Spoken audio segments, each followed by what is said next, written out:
लीमू से नजर बद दूर करने का टोटका। आइए बताते हैं कि ये टोटका कैसे इस्तेमाल करना पड़ेगा।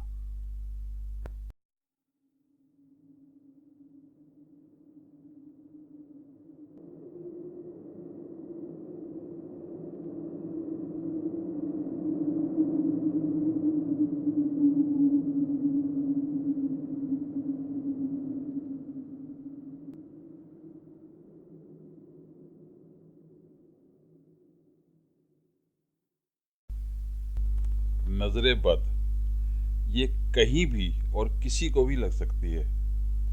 इसका असर ज़ाहिर करने के लिए आपके लिए एक आसान टोटका हाजिर है।